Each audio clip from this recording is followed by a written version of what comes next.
So you think social media is just a harmless way to stay connected with friends and share pictures of your lunch, right? Well, congratulations. You've just stumbled into the most sophisticated psychological manipulation device ever created, and it fits right in your pocket.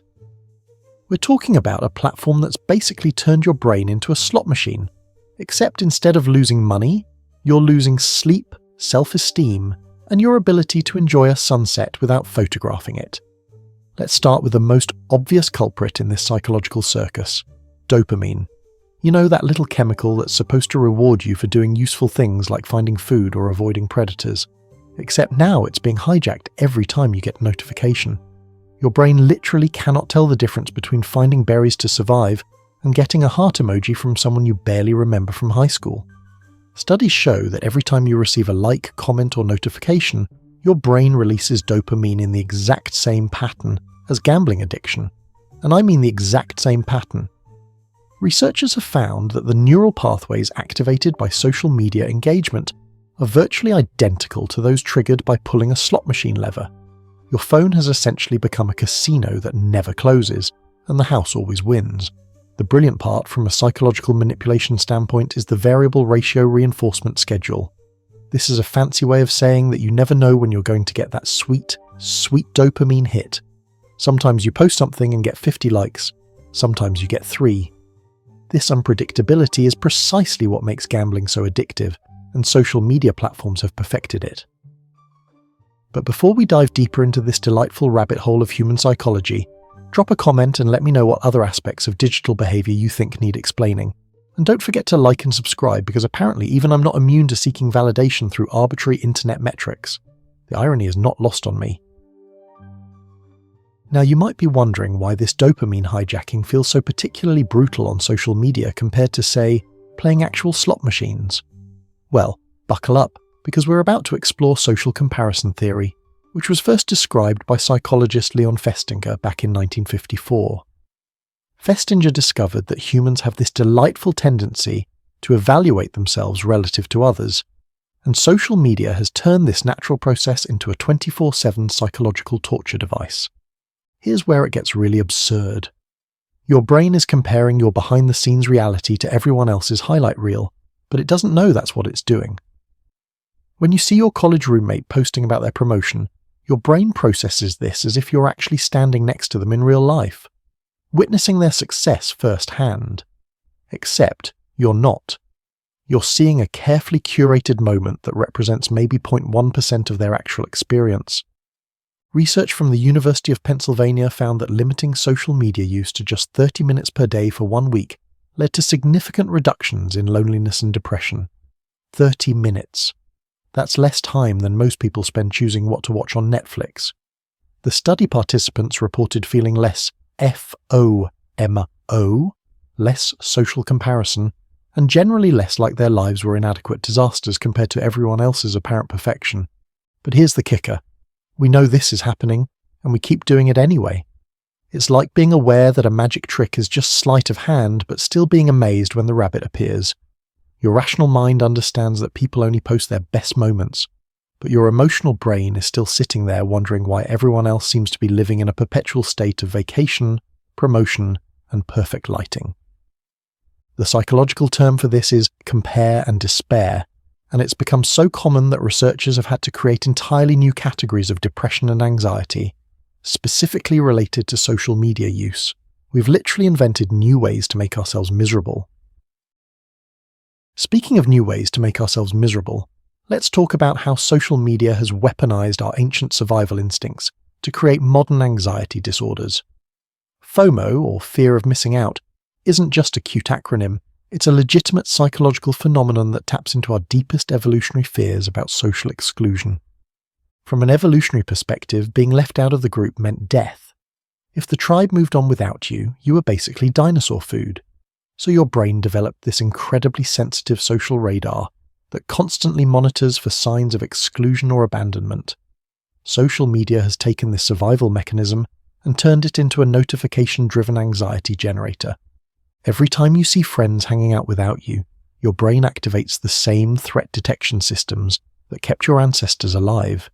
Except instead of alerting you to actual danger, it's freaking out, because Sarah and Mike went to brunch and didn't invite you, your amygdala, the brain's alarm system, literally cannot distinguish between the tribe is leaving me behind to die and my co-workers went to happy hour without me. Studies have found that people who use social media heavily show increased activity in the anterior cingulate cortex and right ventral striatum when viewing images of social exclusion. These are the same brain regions that activate when you experience physical pain. Your brain is processing social media FOMO as if someone is literally stabbing you. And then there's the phantom vibration syndrome. You know, when you think your phone is buzzing but it's not. Research shows that up to 89% of college students experience this phenomenon. Your brain has become so hypervigilant for social media notifications that it's creating them out of thin air. It's like your pocket is haunted by the ghost of missed connections. The anxiety doesn't stop there. Social media has created what psychologists call continuous partial attention, where you're never fully present in any moment because part of your brain is always monitoring for digital social cues. You're having dinner with friends while simultaneously wondering if your Instagram story is getting enough views. It's the mental equivalent of trying to have a conversation while someone is constantly tapping you on the shoulder. Now here's where things get really twisted. Social media promises connection but often delivers the opposite. A profound sense of isolation that researchers are calling lonely together syndrome. You can have 500 friends online and still feel completely alone in your actual life. It's like being surrounded by cardboard cutouts of people. You can see them, but you can't actually touch them or have a meaningful conversation. The problem is that digital interaction activates different neural pathways than face-to-face connection. When you interact with someone in person, your brain releases oxytocin, the bonding hormone that creates genuine feelings of connection and trust. Online interactions produce much lower levels of oxytocin, leaving you with a kind of social junk food. It tastes like connection, but doesn't actually nourish your psychological needs. Research from Carnegie Mellon University found that passive social media consumption, like scrolling through feeds without actively engaging, increases feelings of loneliness and depression. It's like being a ghost at a party. You can observe everyone having fun, but you're not really participating. Your brain registers all this social activity but doesn't feel included in it. The isolation is compounded by what psychologists call social displacement. Time spent on social media is time not spent in face-to-face interactions. Every hour you spend scrolling is an hour you could have been building real relationships with actual humans who exist in 3 dimensions. We've traded depth for breadth, meaningful connections for massive networks of superficial acquaintances. And here's the really cruel part. The lonelier you feel, the more you're likely to use social media seeking connection, which makes you feel even more isolated. It's like trying to cure hunger by looking at pictures of food. The more you consume, the emptier you feel, but your brain keeps telling you that surely the next post, the next like, the next comment will finally satisfy that craving for genuine human connection.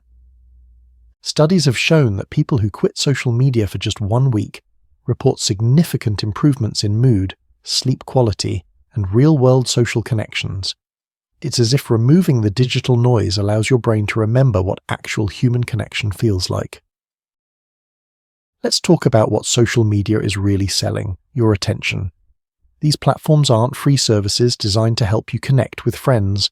They're attention harvesting machines that package your focus and sell it to advertisers.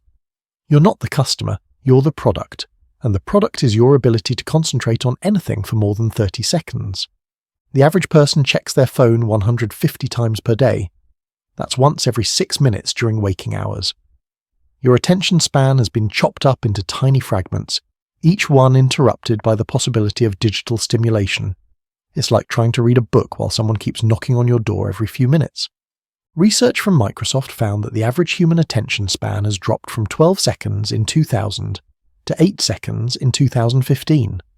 For context, a goldfish has an attention span of 9 seconds. We've literally trained our brains to be less focused than fish. The psychological term for this is continuous partial attention, and it's rewiring our neural pathways in ways we're only beginning to understand. Social media platforms employ teams of neuroscientists and behavioral economists to design what they call persuasive technology. These are features specifically engineered to be psychologically addictive. The infinite scroll, the pull to refresh mechanism, the red notification badges, They're all based on psychological research about how to capture and hold human attention. The result is what researchers call attention residue. Even when you're not actively using social media, part of your brain is still thinking about it. You're physically present in your real life, but mentally you're wondering what's happening online. It's like having a song stuck in your head, except the song is the constant possibility of social validation. This fractured attention has serious consequences for mental health. Studies show that people with fragmented attention patterns report higher levels of stress, anxiety, and depression. Your brain needs sustained focus to process emotions and experiences properly. When your attention is constantly interrupted, you never get the psychological downtime necessary for mental well-being. So what can you do about this psychological manipulation device you carry everywhere? Well, the first step is understanding that your brain is not equipped to handle the constant stimulation of social media. You're running Stone Age software on a Space Age problem and it's glitching spectacularly. The good news is that neuroplasticity means your brain can recover from this digital rewiring. Research shows that people who take regular breaks from social media experience what scientists call digital detox benefits: improved sleep, better mood, increased focus, and enhanced real-world social connections. Your brain literally starts remembering how to be present in your actual life. Some practical strategies that research supports include setting specific times for social media use, turning off notifications, and using apps that limit your access to these platforms. It's like putting your digital slot machine in a time-locked safe. You can still use it, but you have to be intentional about it. The most effective approach, according to studies, is replacing social media time with activities that provide genuine psychological nourishment. Face-to-face social interaction, physical exercise, creative pursuits, or just sitting quietly without any digital stimulation. Revolutionary concepts, I know. Remember, these platforms are designed by teams of experts specifically to be addictive. Recognizing that you're struggling with social media isn't a personal failing, it's a normal response to sophisticated psychological manipulation. You wouldn't blame yourself for getting dizzy on a roller coaster, so don't blame yourself for getting psychologically twisted by a system designed to twist you.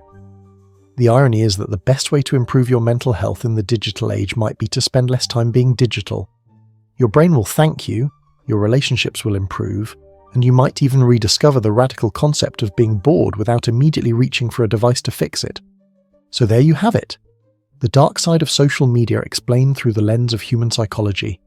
If you enjoyed learning about how your brain is being systematically hijacked for profit, subscribe for more cheerful insights into the wonderful ways humans manage to make themselves miserable with their own inventions, and maybe, just maybe, consider putting your phone down for a few minutes after watching this.